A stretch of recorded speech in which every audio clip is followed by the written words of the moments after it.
Hey everyone, so in today's video, I am super excited to do another buy this, not that video. These are certainly some of my favorite videos to do here on my channel. They all kind of stemmed from when I was trying to compare different products. I would look up like this product versus this product on Google, and when I couldn't find the answers I was looking for, I would purchase both products and then I would put out reviews. And then eventually this kind of evolved into these roundup videos where I do a bunch of comparisons for you guys. I absolutely love doing these kinds of videos on my channel, and if you do too, make sure to give this video a thumbs up. Also, one of the lashes on this eye is a little bit wonky. Collectively, we're all going to collectively agree to just ignore it. Okay, this first comparison I'm pretty excited about because I am someone that is very, very picky with concealers. I really have only a few in rotation, and one of them happens to be the Kosas Revealer concealer. It's basically my holy grail concealer. And by the way, Kosas is actually right now, at least when this video is going up, having a 20% off sale. The Kosas and the Revealer foundation are what I'm wearing. They're like my favorite combo of the year. However, there is a new launch that has entered the ring, and I wanted to do a quick comparison for you guys, comparing the Saie Hydrobeam concealer to the Kosas Revealer concealer. This one, again, has been a holy grail for me since its launch. So I wanted to kind of give you guys a breakdown between these two products because I actually think they do have some pretty significant similarities. So let's jump into it. Let's first start off with the new Saie Hydrobeam concealer. So I have two different shades. I have the shade 1 and 2. They retail for $26, and typically what I'll do is add a little bit of the shade 2 as a color corrector, and then I will add 1 to kind of get my better shade match. The main problem with this concealer launch, I'll just throw it out there now, is that there is definitely a lack of shades. I have 9 shades and it just really isn't enough. The shade jump between 1 and 2 is pretty stark, so that's definitely something that I was disappointed in from this launch. However, something that I really enjoy about it is the overall texture and really just the appearance of the product on the skin. It is more of a light coverage concealer. You can certainly build it up, but it's really not gonna be one of those high coverage concealers.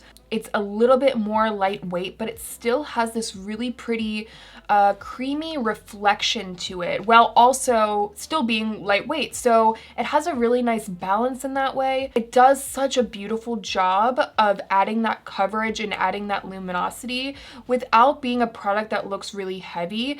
And also, something I should note is that I do have hollows under my eyes. I've talked about this a lot on my channel, and a lot of concealers tend to exaggerate that hollowness. Even if it gives more coverage, I just notice the hollowness more, and that is something that is kind of this little pet peeve that I've had for years. Really, at the end of the day, this concealer doesn't exaggerate that hollowness, and so many, I'm gonna say like 90%, the majority of concealers do. So that automatically makes this a concealer that I'm very impressed with. I like that it's more on the dewy side without being a really emollient, creamy concealer. However, let's jump into the Kosas Revealer concealer. It is the one that I'm wearing under my eyes today. I have a bunch of shades, so I'll leave up swatches for you guys. I think my closest shade match is 1.5C. I like that there's a touch of peachiness to it, so it's really nice for under the eyes, but it retails for $28. Kosas has 28 shades, so again, you're immediately probably gonna have a better time finding your shade within the Kosas. Really, if there was one product from Kosas that I could recommend, it would be this concealer. I think that it gets a lot of hype for a reason. It's one of those like truly hyped up products that lives up to the hype for me. It gives you beautiful medium coverage, a gorgeous luminosity under the eyes without it looking heavy, without exaggerating that hollowness. I'm telling you guys, if you deal with hollowness and you can't find a concealer that helps to really fill in the hollow and make everything look smoother, I highly suggest you try out this concealer. In general, the Kosas formula has more creaminess to it. It still has that really really nice luminosity, and it just has a little bit more coverage. So I kind of think of this as like the big sister to the Saie. If you are someone that wears like very minimal makeup and you just want something to very lightly brighten under the eyes, the Saie is a really, really good option for you. And if you want something with a little bit more coverage, I would say go with the Kosas. Both are really, really beautiful. Being that I'm someone that tends to lean on the hollow under eye side and a little bit more darkness, I'm reaching for the Kosas more. But I do think that both are really pretty. And I do like that the Kosas, again, it has more shades, and in general, it's just a more versatile concealer. You know, you can use a little bit less and get a similar amount of coverage to the Saie. There's really nothing that is going to like keep me away from these two products from Kosas. They're so good, like ridiculously good. It's one of those products where it's like, oh, your makeup bag simultaneously combusts. Those are like, these are the first two products that I'm repurchasing kind of thing. This next comparison, I'm super excited about. So you guys really know that I've been enjoying and really loving on the Merit Signature lipsticks. I have a few shades. Again, I'm gonna leave up swatches. Well, guys, I wanted to compare it to an old staple of mine. This is a product that I have loved for a while now, and it is the Rouge Coco Hydrating Lipsticks. I have 2 shades of these, and the minute that I tried the Merit lipstick, I said, this feels bougie, and I don't know exactly what's happening, but it's reminding me of something. You know, it's just such a perfect sheer lipstick formula. And then I realized that we needed to do a comparison between these two. So let's just start with the Merit. I have the shade Tiger 1990 Slip in Les Avenues, which is the shade that is on my lips today. I want the shade Baby. It's been kind of out of stock. I also kind of want the shade Fashion. It looks gorgeous. I mean, clearly, you guys can tell that I really like these lipsticks. But they come in 8 different shades and they retail for $26. I love a lot of things about the Merit lipsticks. Honestly, I think the packaging, it feels very luxe for a lipstick. There's just something really nice about it. I love that it's kind of reminiscent to me of like tortoise shell. Like there's just something really satisfying about the packaging for me.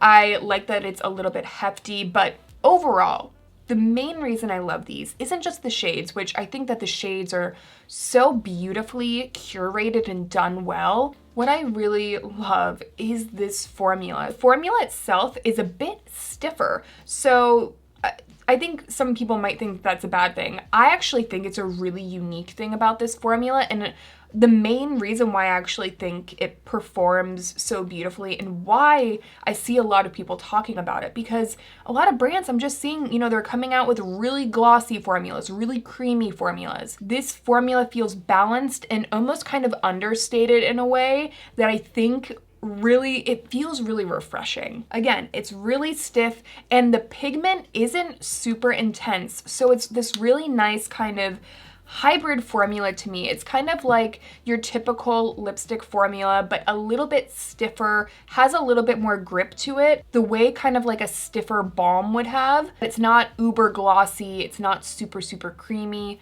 but again, it still applies really beautifully. They're really, really on point. I find myself reaching for them all of the time. Les Avenues and Slip are definitely my 2 favorites.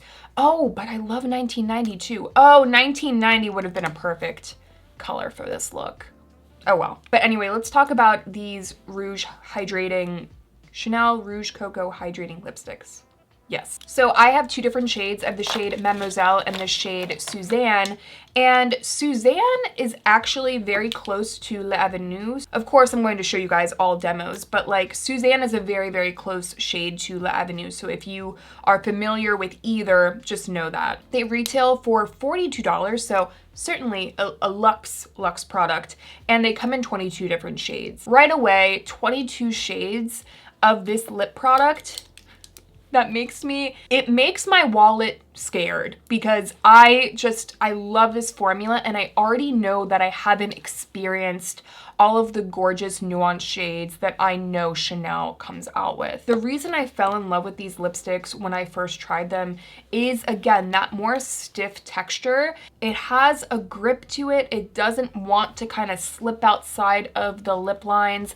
It's not a really oily formula, and I just love that it feels so freaking classic, and it leaves the lips looking just so prettily flushed, and it just looks like a realistic color. It adds a touch of a blur almost. And something that I immediately noticed, like difference wise between the Merit and the Chanel, is that I do feel like the Chanel is slightly, at least with the shades that I've tried, slightly less pigmented and has a touch more of a slip and a touch more of a blur. That being said, neither of these are a really slippy lip product, and neither of these are like a true blurring matte kind of product either. But when I'm noticing the two formulas on my lips, that's the number one thing that I notice. The Merit lipsticks I think are going to last longer because they have more pigment and they have a touch more stiffness and a touch more grip, but they're so similar. You know, buy this, not that. For me, it's hard, so I'm just gonna, you know, answer super honestly. Am I gonna purchase more of the Chanel lipsticks? Yes. Like, they're on my wish list, you know what I mean? Am I going to purchase more of the Merit? Yes, they're also on my wish list. If you're interested in this formula, why not try the Merit? Because they're so beautiful, you know what I mean? $42 for a lipstick is expensive. Like, if you're interested in this formula and you're really not sure whether or not you're going to like it, I think trying the one for Merit is like a kind of like a no-brainer, you know what I mean? They're just really, really beautiful. So yeah, I mean, I'd recommend both, honestly. Let's talk about two new lip launches, and I'm gonna do a little comparison for you guys. So these are the Tarte Maracujá Juicy Lip Plumps. I have actually two different shades. I have the shade Peachy Beige and Honeysuckle. They come in 8 shades and they retail for $21. I'm going to be comparing them to the Makeup by Mario Moisture Glow Plumping Lip Serums, but I want to start off with these ones from Tarte. I really like this product. It does feel kind of like a hybrid lip product, almost close to like a liquid lip balm in a stick, similar to like the Charlotte Tilbury Happy Kiss.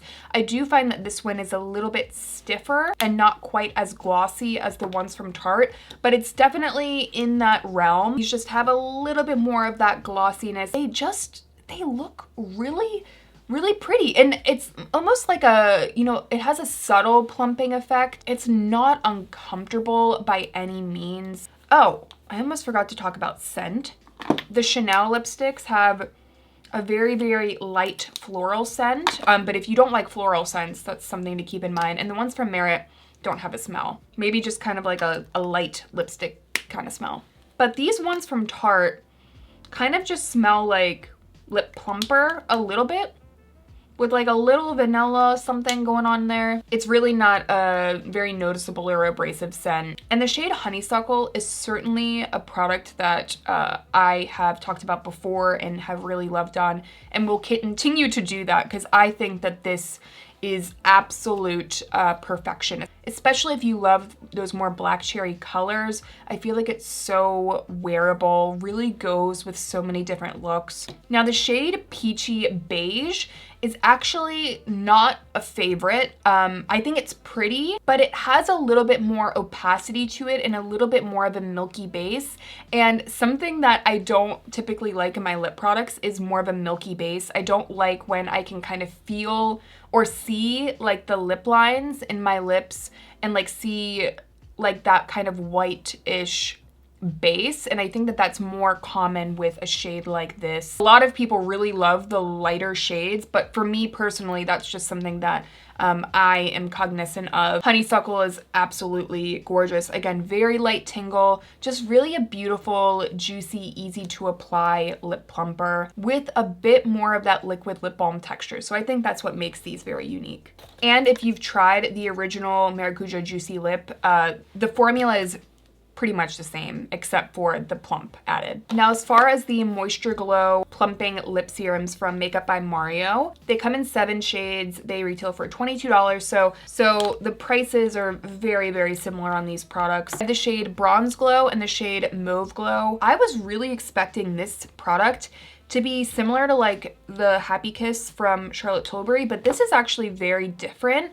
This is, like in the name, it's more of a lip serum texture. It's certainly thinner than the Tarte Maracujá Juicy Lip Plum. It kind of feels like a stiffer lip oil texture. So if you're looking for a lip serum, a lip oil, but you just want a little bit more grip, you want a little bit more of that kind of secure feeling on the lips, these are actually really nice. They do have a touch of a glitter throughout. It's not something that I feel on my lips. It's not something that looks weird. I think it really looks pretty. Scent, I think, is even more so a plumper with these, but again, it's not really something that I notice. It's a very light tingle on my lips, and I haven't noticed any of that like milky settling in your lip lines kind of look with the ones from Makeup by Mario. But that being said, I only have 2 of like the more dark shades, and that's usually not something that you notice with shades like this. However, being that this is a lighter like lip serum, lip oil kind of texture with not a lot of base to it and not as much pigment as the ones from Tarte,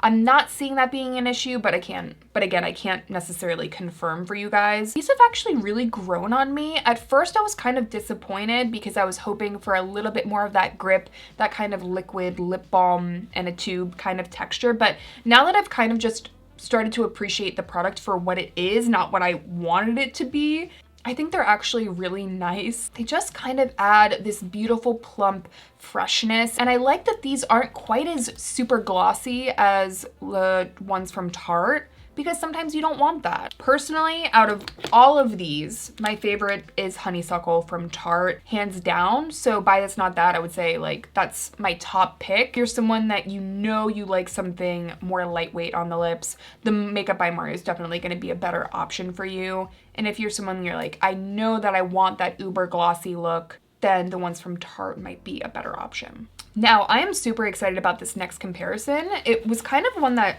came out of left field. Just one of those things where I'm trying out products and I'm like, wait a minute, I feel that deja vu, that makeup deja vu. So I'm going to be comparing the Winky Luxe Chandelier Shimmer Eyeshadow to the Liquid Lurex from Lisa Eldridge. First, let's start off with the Liquid Lurex from Lisa Eldridge. I've been using these, but I haven't done a full review on them, so here it is. They come in 5 different shades. I have the shade Anjelica and the shade Bianca. I'm actually wearing the shade Bianca on my lids today, and I added just a touch of the Winky Luxe right in the middle. They retail for about $24 USD, and I could not even, I can't even tell you how excited I was for this launch when it came out late last year. I am a huge fan of cream eyeshadows, liquid eyeshadows, as you guys know. So I was so excited to see Lisa's vision on this one. The texture is really nice. It's more of a thin cream texture. It's not quite super liquidy.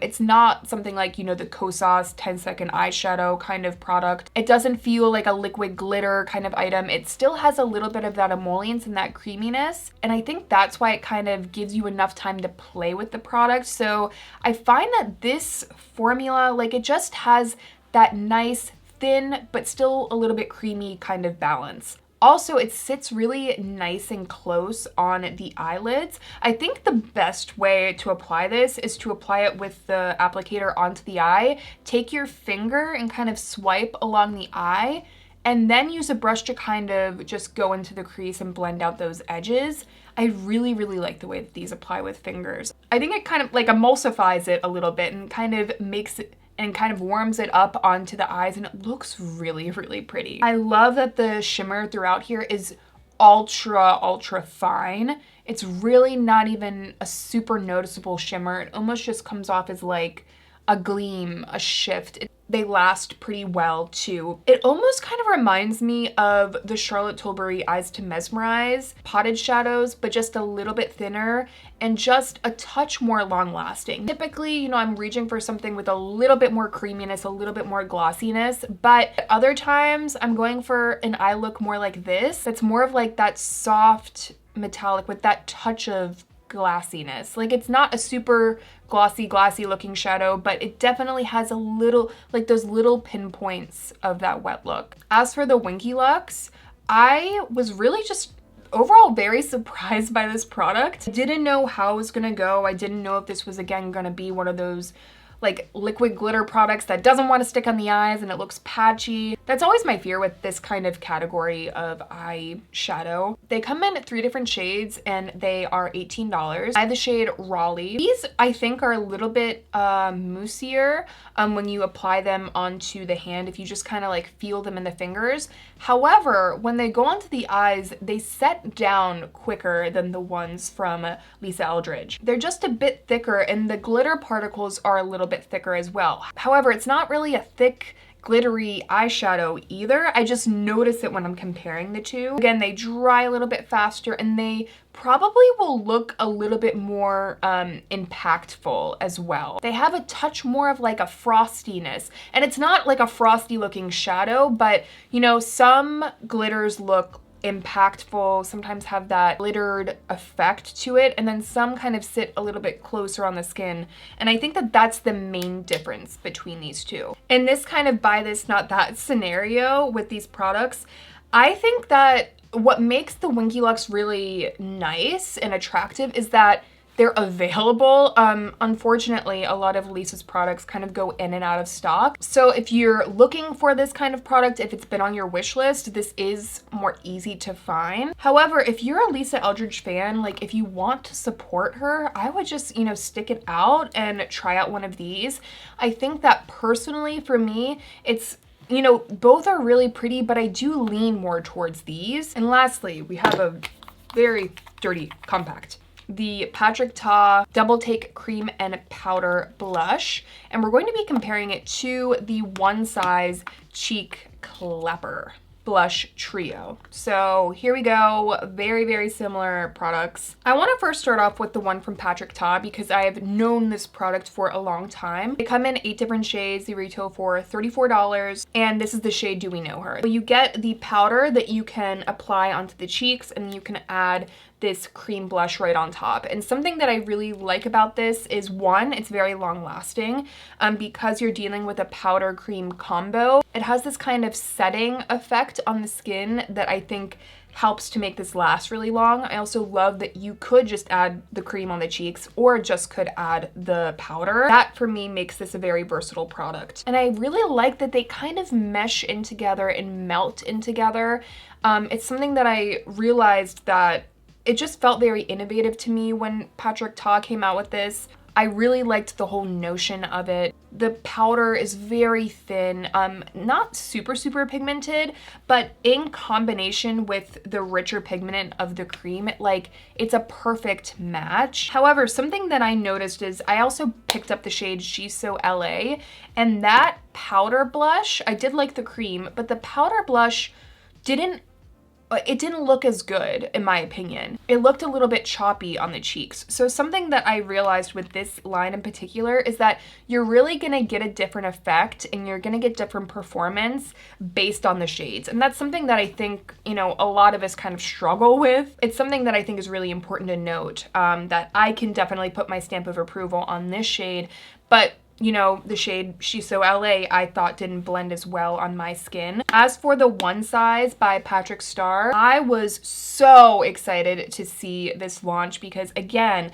I think that this is really, it's just taking blush to the next level. And let me tell you, I love blush, obviously. So I was really excited to see what the sparkle kind of topper was gonna do. There's this really gorgeous matte blush shade, and then they have the cream as well. I just wanted to see how these products differed. They retail for $36 and they come in 6 different shades. And I have 2 shades. I have the shade Freaky Peach and then the shade Rich Betch. Rich Betch is actually the shade that I picked up first. And then once I picked this up, I was like, I gotta see what some of the other shades look like. The main difference I see with these comparatively to the Patrick Ta, not only is that these come with this kind of shimmer top coat situation, they just have generally more pigment than the ones from Patrick Ta. I feel like there's a learning curve with the ones from One Size. And I feel like some people might even have a learning curve with this product, or at least be a little bit intimidated. But I think because there's so much going on with this,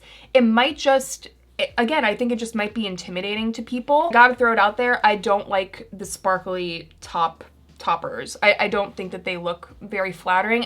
I think it just kind of exaggerates texture. It doesn't really add anything to the look in my opinion. However, this matte is incredibly pigmented, but it is what I'm wearing on my skin. I'm wearing the Rich Bitch combo. That's the only thing I have. I don't have any bronzer or anything. And today I put it on, and I've been using this product for a while, and it finally clicked for me, and I was like, this is the perfect application.